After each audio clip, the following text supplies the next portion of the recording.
कल उठ के मैं शंकर भगवान की भक्ति ना करूं, तीसरा आंख खोले मेरा सत्यानाश वाड़े तो, कल उठ के हनुमान जी की भक्ति ना करूं, भूत बढ़ गए तो, कल उठ के लक्ष्मी जी की पूजा नहीं करूं, बैंक बैलेंस खाली हो तो, सबको खुश रखना अच्छा। प्रियजनों, मुझे तो कई बार लोग ऐसे जब प्रश्न करने आते हैं ना, क्यों हमें एक को ही मानने का, क्यों सब भगवान को नहीं मान सकते, क्यों सब देवी देवता को नहीं मान सकते, सब भगवान के अलग अलग रूप है, सब भगवान के अलग अलग फॉर्म है, ये हमारे पुष्टि मार्ग में इतनी रिजिडिटी क्यों है, फेनेटिज्म क्यों है, एक एक एक एक एक क्यों है। और कई बार लोग इसको मिसअंडरस्टैंड कर जाते हैं। फिर कई लोग कहते हैं कि पुष्टि मार्ग के अंदर तो सब बहुत एक ही भगवान, एक ही भगवान, एक ही भगवान, दूसरे भगवान का अनादर करते, अपमान करते, इंसल्ट करते, ऐसा पुष्टि मार्ग है तुम्हारा। प्रियजनों, सबसे पहले मैं एक क्लैरिफिकेशन कर दूं कि as a Hindu, as a Vaishnav, प्रत्येक धर्म वो आदरणीय है, प्रत्येक भगवान वो पूजनीय है। कोई भी धर्म का अनादर वो वैष्णव नहीं करता है, कोई भी भगवान का अनादर वो वैष्णव नहीं करता है। लेकिन जहां भक्ति का विषय आता है, प्रेम का विषय आता है, शरणागति का विषय आता है, समर्पण का विषय आता है, वहां एक ही भगवान की भक्ति होती है। तो सूत्र क्या है? आदर सबको दो, प्रेम एक से करो। ये पुष्टि मार्ग का सूत्र है। सभी भगवान को आदर दे सकते हैं, आदर देने में कोई आपत्ति नहीं है। आज हमारे वहां पुष्टि मार्ग की हवेलियों में रामनवमी के दिन पंचामृत होता है। आज हमारे पुष्टि मार्ग की हवेलियों में जोगी लीला होती है। अभी परसों ही आदरणीय रविशंकर जी के साथ जब उनका निमंत्रण था और वहां आश्रम में जाना हुआ, हमारे शशिकांत भाई, अशोक भाई साथ में थे और उनके साथ एक वार्तालाप हुआ। तो उनके मन में भी शायद कुछ ऐसी एक मिसअंडरस्टैंडिंग थी कि आप जो वैष्णव होते हैं, वैष्णवाचार्य होते हैं, वो केवल कृष्ण भक्ति के तरफ ज्यादा ध्यान देते हैं। तो हमारे आश्रम में विष्णु भक्ति और शिव भक्ति दोनों है। गाड़ी के अंदर बात हो रही थी, शशिकांत भाई साथ में थे। तो मैंने उनको समझाया कि विष्णु हो अपत्यम इति वैष्णव, विष्णु के जितने भी अवतार है वो सबको जो आदर देता है वो वैष्णव है। लेकिन शिव जी कौन है? वैष्णवानाम यथा शंभु, वैष्णवों में जो श्रेष्ठ है वो साक्षात शंकर भगवान है। और शंकर भगवान भी आंख बंद करके किसका स्मरण करते हैं? किसी ने पूछा, शंकर भगवान आप आंख बंद करके किसका स्मरण करते हो? तब शंकर भगवान ने कहा, मैं आंख बंद करके राधा कृष्ण की रास लीला का स्मरण करता हूं। तो शंकर भगवान भी खुद अपने आप को वैष्णव मानते हैं। इतना ही नहीं, वो वैष्णवों में श्रेष्ठ है।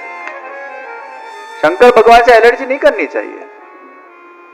ये कई हमारे प्राचीन वो रिजिड वैष्णव थे, वो शिव शब्द नहीं बोलते थे कि शिव बोलने में अन्याश्रय हो जाता है। ऐसा किसने कहा शिव बोलने में अन्याश्रय हो जाता है?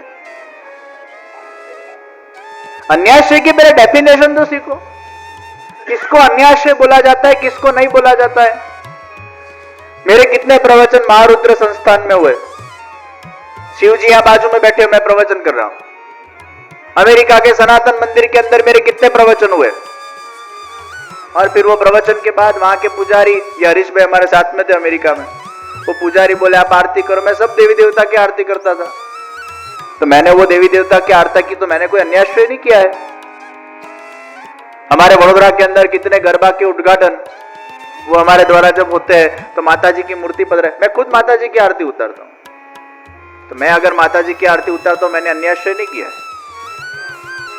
तो हमारे कुछ वो एकदम रिजिड ऑर्थोडॉक्स, आऊ ना था तेऊ ना था, ऐसी प्रकृति के जो लोग हैं, वो कई बार बोलते ये जे माता जी की आरती उतारने गए। और पुष्टि मार्ग में हुआ क्या कि लोगों ने परंपरा के अंदर सत्य जाना नहीं। मैंने कहा actions are not important, intentions are important. मैं अगर शिव जी के मंदिर में गया हूं कथा या प्रवचन करने के लिए, मैं अगर कोई अन्य देवी देवताओं के संकुल के अंदर गया हूं मेरा उद्बोधन देने के लिए, और वहां मैं उद्बोधन देने के अनुलक्ष्य गया हूं, उनकी भक्ति करने के अनुलक्ष्य नहीं गया हूं, और अगर उद्बोधन पूर्ण करने के बाद अगर मैं वहां उनकी आरती उतारता हूं, उसमें अन्याश्रय इसलिए नहीं है कि मैं वो मंदिर में उनके लिए नहीं गया, मैं तो उद्बोधन के लिए गया था। लेकिन अगर मैं वहां गया हूं तो ये मेरा हिंदू के नाते, एक वैष्णवाचार्य के नाते एक नैतिक कर्तव्य है कि अगर मैं वहां गया हूं तो वो देवी देवताओं को मुझे रिस्पेक्ट देना चाहिए, उनको आदर देना चाहिए, ये मेरा नैतिक कर्तव्य है। लेकिन हां, आप अगर कोई देवी देवता के मंदिर के अंदर उनकी उपासना करने गए, आपके जीवन में दुख आया, संकट आया, और भगवान के साथ आपका ब्रह्म संबंध हो, कृष्ण भगवान के साथ का ब्रह्म संबंध हो, और आप दूसरे देवी देवता के पास मानता लेकर गए, हे भगवान आप मेरा अच्छा करो, हे शिव जी मेरा अच्छा करो, हे माता जी मेरा अच्छा करो, ऐसा करने गए तो निश्चित उसको हम क्या कहेंगे, ये अन्याश्रय माना जाएगा। क्योंकि जब आपका संबंध भगवान के साथ हुआ हो, कृष्ण भगवान के साथ हुआ हो, फिर आपको इधर उधर जाने की कोई आवश्यकता नहीं है। उसमें ऐसा नहीं है कि दूसरे देवी देवता का अपमान है, लेकिन ये आपकी एक दिल के अंदर जागृत हुई एक श्रद्धा का ये स्वरूप है कि मैं एक के अंदर विश्वास करता हूं, एक में मानता हूं। सर्वधर्मान् परित्यज्य मामेकं शरणं व्रज अहं त्वां सर्व पापेभ्यो मोक्षयस्यामि मा शुच। ये गीता का वाक्य है। सर्वधर्मान् परित्यज्य मामेकं शरणं व्रज। हे अर्जुन, सभी धर्मों का परित्याग करके तू केवल मेरी शरणागति को स्वीकार कर। माम एकम, भगवान ने कहा है अकेले की शरणागति तू स्वीकार करना। अहम त्वाम सर्व पापेभ्यो मोक्षयस्यामि मा शुच। मैं तेरे सभी पापों में से मुक्त करके तुझे मोक्ष प्रदान करूंगा, अकेले मेरी शरणागति तू स्वीकार कर, because I am the supreme soul of this world. Bhagavat उसको सिद्ध करता है, गीता उसको सिद्ध करती है। एते चांश कला पुंसः कृष्णस्तु भगवान स्वयं। श्रीमद् भागवत ने कहा भगवान के जितने भी अलग अलग फॉर्म्स है, कोई अंशावतार है, कोई कलावतार है, कोई आवेशावतार है, कृष्ण भगवान वो पूर्णावतार है।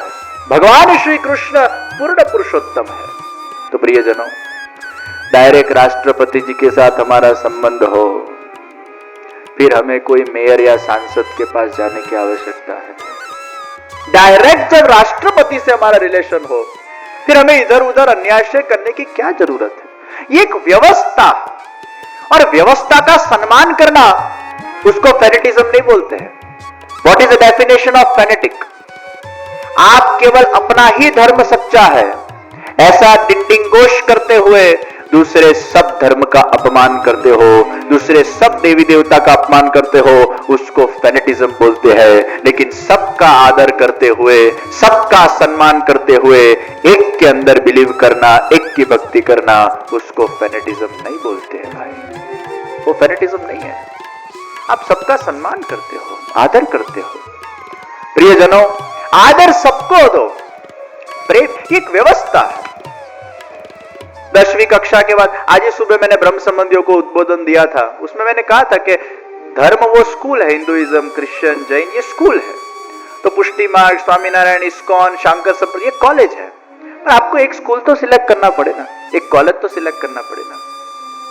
वो बच्चा 10वीं कक्षा के बाद सोचे कि 1 साल में मेडिकल में जाऊं, 1 साल में इंजीनियरिंग में जाऊं, 1 साल में आर्किटेक्ट में जाऊं, 1 साल में इसमें जाऊं, 20 साल तक 1-1 साल पर 80 વર્ષની ઉંમરે ખાટલે પડ્યો અને પછી વિચાર કરે મારે ડોક્ટર બનવું, તો હવે હું ડોક્ટર બન।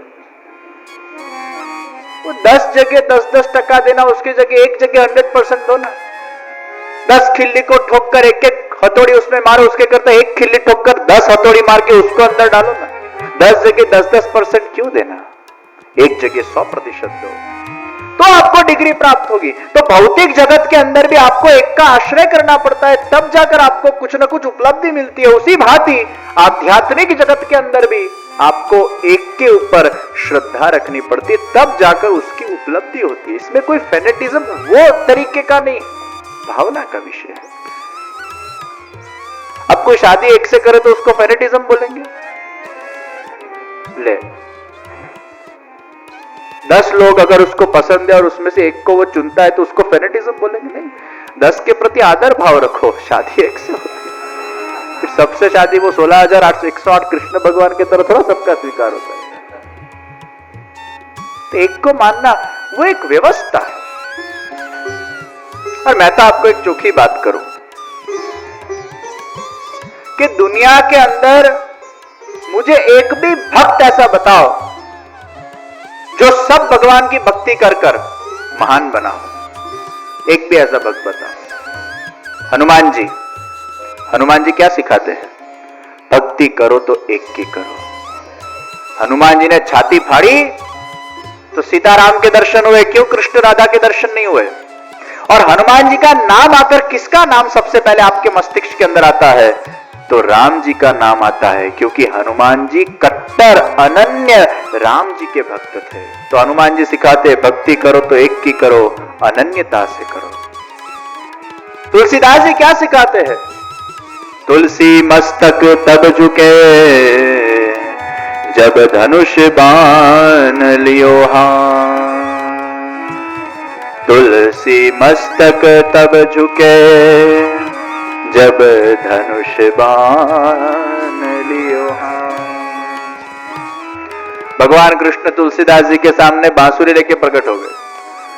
तुलसीदास जी कहते मुझे बांसुरी में इंटरेस्ट नहीं है, मुझे तो धनुष में इंटरेस्ट है। तब भगवान कृष्ण उसको कन्विंस करने गए, अल्लाह भाई हूं और राम एक ही है, मैं और राम वो कोई भिन्न नहीं है, एक ही तत्व है। लेकिन फिर भी तुलसीदास जी ने कहा भले आप दोनों एक हो, लेकिन मेरी जो आसक्ति है वो आपके राम रूप के अंदर है, और मेरा मस्तक तभी झुकेगा जब धनुष बांध लियो हाथ। बांसुरी वाले में मुझे रस नहीं है, मुझे तो धनुष वाले में। उस भक्त की अनन्यता को भगवान ने प्रणाम किया, और तुलसीदास जी के अनन्यता को वंदन करके भगवान कृष्ण ने धनुष बाण के स्वरूप में उनको दर्शन दिए। तब जाकर उसका सिर झुका है। विचार करो, भक्त की अनन्यता के सामने भगवान को भी अपने आप को बदलना पड़ता है, अपने आप को चेंज करना पड़ता है। यह है भक्त की अनन्यता का प्रमाण। गोपियों ने केवल कृष्ण को चाहा। दुनिया के जितने भी परम भागवत हुए वो सबने केवल एक की भक्ति की है। तो आदर सबको दो, प्रेम एक से करो, ये बहुत बड़ा सिद्धांत है। तो अन्याश्रय का संबंध है मन के साथ, एक्शन के साथ नहीं। आप व्यवहारिक रूप से सबके साथ एक फॉर्मल व्यवहार करते हो, वो एक अलग विषय हो गया। लेकिन आप मन से अगर कोई चीज का आप रियलिटी से अगर उसका उपभोग करते हो, वहां अन्याश्रय लागू पड़ता है। तो वैष्णव है, शैव है, जो भगवान कृष्ण के सभी अवतारों का सम्मान करते हैं, वो प्रत्येक वैष्णव है। तो प्रियजनों, भगवान कृष्ण की भक्ति करने का जो स्थल, उसी का नाम भगवान की ब्रज भूमि है। Everything cannot be proved, something can be felt or experienced. जहां बुद्धि समाप्त होती है, वहां भगवान का शुभारंभ होता है। तो ब्रज में जब जाओ तो ब्रज का आदि दैविक फल प्राप्त करने के लिए जाना, और वो आदि दैविक फल कौन सा है? कृष्ण भगवान की अनुभूति करना, यही आदि दैविक फल है। एक भाई ने मुझे कहा कि जे मुझे भगवान को देखना है। इसलिए मैंने वो भाई को कहा कि ब्रज के वृंदावन के अंदर, तुम सेवा कुंज के अंदर या निधिवन के अंदर रात रुक जाओ, तुम्हें भगवान दिख जाएंगे।